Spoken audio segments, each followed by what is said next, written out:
যাব। প্রিয় দেশবাসী, ভাই ও বোনেরা, আসসালামু আলাইকুম। আজ দুঃখ ভারাক্রান্ত মন নিয়ে আপনাদের সামনে এসেছি। বাংলাদেশের সার্বিক পরিস্থিতি আমাদের সকলকে ব্যথিত করে চলেছে। চারপাশের বাতাস ভারী হয়ে উঠেছে। শ্বাসরুদ্ধকর পরিস্থিতিতে দেশের জনগণ হাসপাস করছে। আজ দেশের জনগণের সামনে একটি প্রশ্ন: বাংলাদেশ কোথায় গিয়ে দাঁড়িয়ে আছে? কোন দিকে যাচ্ছে? দেশি বিদেশি ষড়যন্ত্রের মাধ্যমে জননেত্রী, সফল রাষ্ট্রনায়ক শেখ হাসিনার নেতৃত্বে পরিচালিত সরকারের হটানোর মাধ্যমে বাংলাদেশ তার গতিমুখ হারিয়েছে।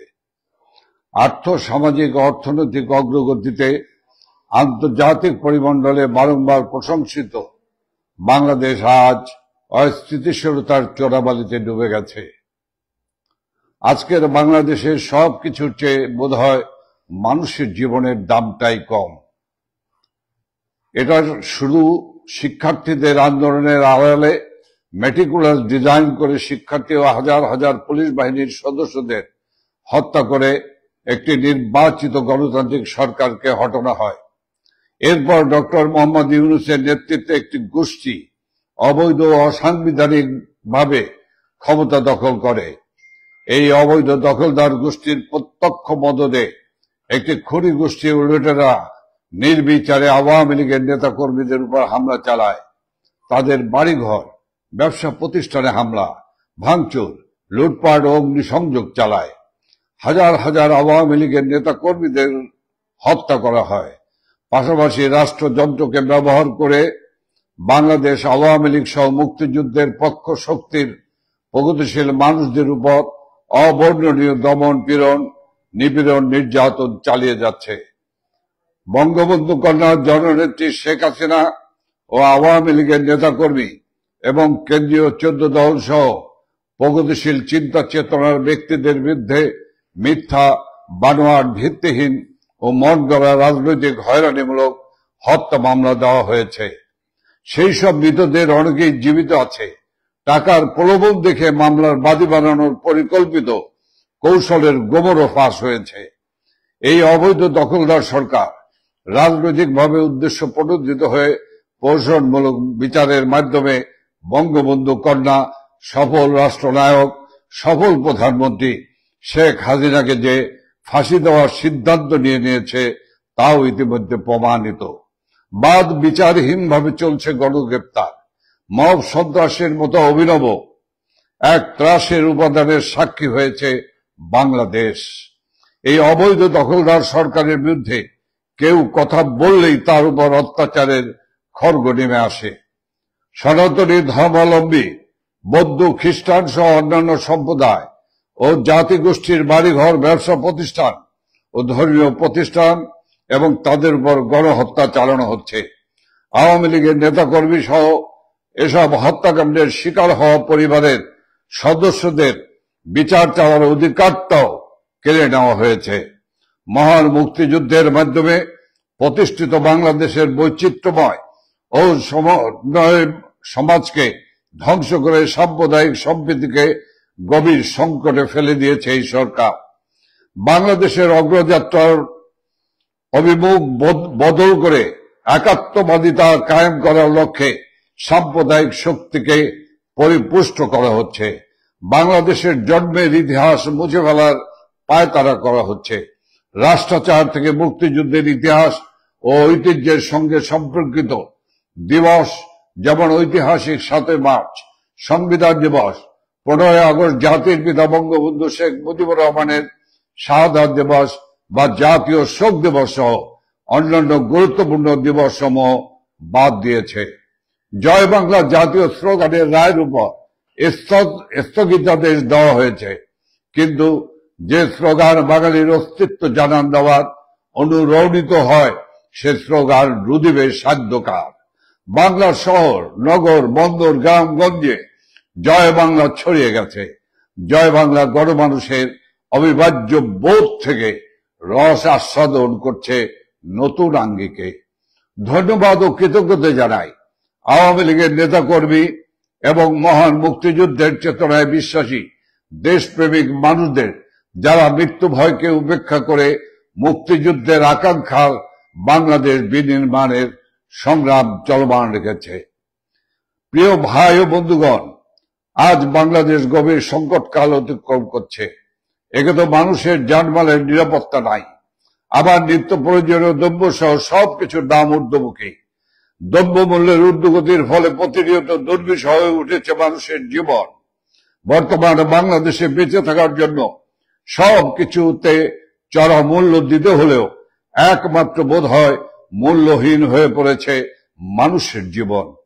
সময়ের সঙ্গে পাল্লা দিয়ে বাড়ে লাশের সংখ্যা। যত্রতত্র ফুলের সুবাস না থাকলেও নাকে ভেসে আসে গলিত অর্ধগলিত লাশের দুর্গন্ধ। এই অবৈধ দখলদার গোষ্ঠী দেশ ধ্বংসের যে সূক্ষ্ম উপায় তারা করছে, তার প্রমাণ তাদের প্রতিটি পদক্ষেপ। আন্দোলনের সময় মেটিকুলাস ডিজাইনের অংশ হিসাবে রাষ্ট্রীয় গুরুত্বপূর্ণ স্থাপনার সময়ে অগ্নিসংযোগ ও ধ্বংসযজ্ঞ চালিয়েছিল।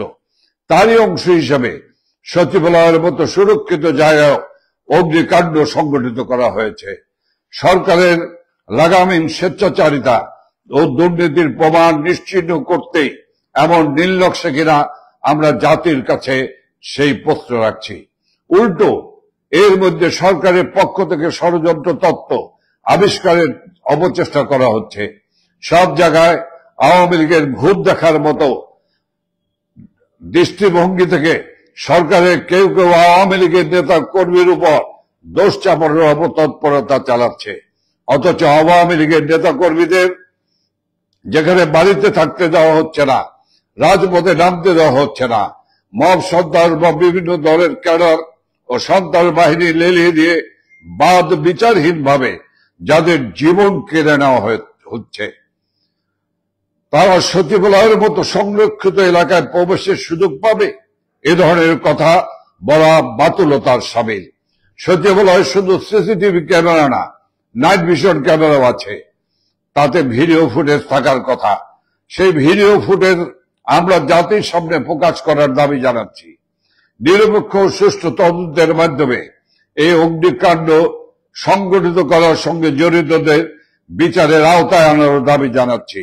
আজ জনমানসের কথা উঠেছে, যে সরকার জনগণের জানমাল ও সচিবালয়ের মতো গুরুত্বপূর্ণ স্থাপনার নিরাপত্তা দিতে পারে না, সেই সরকারের রাষ্ট্র পরিচালনার নৈতিক বৈধতা নাই। এই সরকারের পদত্যাগ নিয়ে তাই গণদাবি উঠেছে। সেই গণদাবির প্রতি সমর্থন রেখে আমরাও অবৈধ অসাংবিধানিক দখলদার ফ্যাসিস্ট ইউনূস সরকারের পদত্যাগ দাবি করছি। একই সাথে বাংলাদেশ আওয়ামী লীগ সহ মহান মুক্তিযুদ্ধের চেতনায় বিশ্বাসী দেশপ্রেমিক জনগণের প্রতি আবারও ধন্যবাদ ও কৃতজ্ঞতা জানাই, এজন্য যে তারা সকল দিক থেকে বাংলাদেশের জন্য উৎসাহের এই সময় নিজেদের বিবেকের তাড়না থেকে ফ্যাসিস্ট এই সরকারের বিরুদ্ধে সোচ্চার রয়েছেন। আমরা বিশ্বাস করি সমগ্র জাতির সম্মিলিত বিবেক যতই আহত কখনো পরাজয় স্বীকার করবে না। গতকাল রাষ্ট্রের সর্বোচ্চ গুরুত্বপূর্ণ ভবন সচিবালয় আগুনে স্থানীয় সরকার পল্লী উন্নয়ন সমবায় মন্ত্রণালয়, সড়ক পরিবহন মন্ত্রণালয়, সেতু, ডাক ও টেলিযোগাযোগ, যুব ক্রীড়া মন্ত্রণালয় এবং শ্রম কর্মসংস্থান মন্ত্রণালয়ের নথিপত্র, কম্পিউটার ও আসবাব পড়ে ছাই হয়ে গেছে। রাষ্ট্রের সর্বোচ্চ নিরাপত্তার মধ্যে এমন ঘটনায় জাতি হতবিহ্বল। লোক দেখানো নয়, জনগণের সুনির্দিষ্ট তথ্য প্রমাণ সহ সঠিক তদন্ত আশা করে। ঘটনার তদন্তে স্বরাষ্ট্র মন্ত্রণালয়ের জ্যেষ্ঠ সচিবকে প্রধান করে একটি উচ্চ পর্যায়ের কমিটি গঠন করা হয়েছে। কমিটিতে ফায়ার সার্ভিস ও সিভিল ডিফেন্স অধিদপ্তরের প্রধানকে সদস্য সচিব করা হয়েছে। এর আগে মন্ত্রিপরিষদ বিভাগ একজন অতিরিক্ত সচিবের নেতৃত্বে 7 সদস্যের একটি তদন্ত কমিটি গঠন করেছিল। পরে এই কমিটি বাতিল করা হয়। বারবার কমিটি গঠন ও পরিবর্তনকে জনগণ আসল ঘটনা ধামাচাপা দেওয়ার অথবা উদরপিণ্ডি বুদর ঘাড়ে চাপানোর অবস্থা বলে মনে করে। ঘটনাস্থলে একজন তথাকথিত সমন্বয়ককে দেখা গেছে যিনি কিছুদিন আগে একটা টিভিতে সাক্ষাৎকারে স্বীকার করেছে আন্দোলনের সময় আন্দোলনকারীরা মেট্রো রেল সহ বিভিন্ন স্থাপনাতে আগুন দেয়া সহ পুলিশ হত্যাকাণ্ডের সাথে জড়িত ছিল। ঘটনাস্থলে এই সমন্বয়কদের উপস্থিতি সন্দেহের উদ্বেগ করে। হয়তো সরকারের প্রচারণায় সমন্বয়করাই এই ঘটনার সাথে যুক্ত। ঘটনাস্থলে একজন উদ্ধার কর্মী ফায়ার ফাইটার ট্রাক চাপায় নিহত হয়েছে। এটা কি হত্যাকাণ্ড? ইনি কি এমন কিছু দেখে ফেলেছিলেন যা ডক্টর ইউনূসের অবৈধ ফ্যাসিস্ট সরকারের জন্য বিব্রতকর ছিল? রাষ্ট্রের সর্বোচ্চ নিরাপত্তার মধ্যে এমন দুর্ঘটনা সরকারের মেটিকুলাস পরিকল্পনা ছাড়া আদৌ কি সম্ভব? চট্টগ্রামের চিন্ময় কৃষ্ণ দাসকে গ্রেপ্তার কেন্দ্র করে আইনজীবী হত্যার মধ্য দিয়ে সরকার মেটিকুলাসলি দেশে সাম্প্রদায়িক উস্কানির মাধ্যমে ফায়দা নেবার চেষ্টা করেছে। বর্তমানে সচিবালয় অগ্নিসংযোগ কি সরকারের টিকে থাকার আরেকটি অপচেষ্টা? কোটা বিরোধী আন্দোলন করে যারা নিজেরাই ছাত্র কোটায় উপদেষ্টা হয়েছে, শুধু তাদের মন্ত্রণালয় কেন আগুন লাগলো? বিষয়টি অবশ্যই নিরপেক্ষ তদন্তের দাবি রাখে। দ্রব্যমূল্যের সীমাহীন ঊর্ধ্বগতি, লোডশেডিং, ডলারের লাগাম ছাড়া দাম, একের পর এক শিল্প কারখানা ও বিভিন্ন প্রতিষ্ঠান বন্ধে বেকারত্বের কারণে জনগণের যে অসহায়ত্ব, সরকারের সেসব বিষয়ে কোনো নজর নেই। সংস্কার নামে দেশ থেকে বঙ্গবন্ধু, মুক্তিযুদ্ধের চেতনা ও আওয়ামী লীগকে নিশ্চিহ্ন করতে ব্যস্ত। বঙ্গবন্ধু আওয়ামী লীগের নেতৃত্বে এই বাংলাদেশ মুক্তিযোদ্ধাদের আত্মত্যাগের বিনিময়ে গঠিত হয়েছে। এদেশে মুক্তিযুদ্ধের চেতনা কেউ মুছে ফেলতে পারবে না। বৃথা চেষ্টা না করে জনদুর্ভোগ কমান, জনগণের যানবাহনের নিরাপত্তা নিশ্চিত করুন। হাজার হাজার পুলিশ সদস্য হত্যাকাণ্ডের সুষ্ঠু বিচার নিশ্চিতে স্বাধীন নিরপেক্ষ বিজ্ঞ ব্যক্তিবর্গের সমন্বয়ে একটি উচ্চ ক্ষমতা সম্পন্ন ট্রাইব্যুনাল গঠন করতে হবে। পুলিশ, আওয়ামী লীগের নেতাকর্মী ও সংখ্যালঘু সম্প্রদায়ের মানুষদের হত্যাকারীদের বিচার না করার জন্য আইন করে যে ইন্ডিমিনিটি দেওয়া হয়েছে সেটা বাতিল করতে হবে।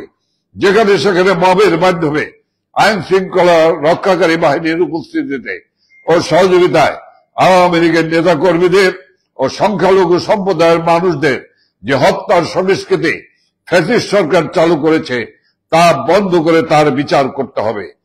ছাত্রলীগের অসংখ্য নেতা কর্মীদের শিক্ষা জীবন আজ বিপন্ন। তারা শিক্ষা প্রতিষ্ঠানে যেতে পারছে না। ছাত্রলীগ করার অপরাধে তাদের শিক্ষা জীবনের মূল পরীক্ষা অংশগ্রহণ করতে দেওয়া হচ্ছে না। শুধু ছাত্রলীগ করার কারণে তাদের শিক্ষা প্রতিষ্ঠান থেকে বের করে দেওয়া হচ্ছে। এগুলো মানবাধিকারের সুস্পষ্ট লঙ্ঘন। এসব বন্ধ করতে হবে। কোনো কারণ ছাড়া অথবা হাস্যকর কারণ দেখে অসংখ্য মানুষের চাকরি থেকে বিনা কারণে অব্যাহতি দেওয়া হচ্ছে। এসব বন্ধ করে তাদের চাকরিতে পুনর্বহাল করতে হবে। মবের মাধ্যমে দেশের বিভিন্ন শিক্ষা প্রতিষ্ঠানে সম্মানিত শিক্ষকদের অপদস্থ করে পদ ও চাকরি থেকে সরিয়ে দেওয়া হয়েছে, তাদের স্বপদে পুনর্বহাল করতে হবে।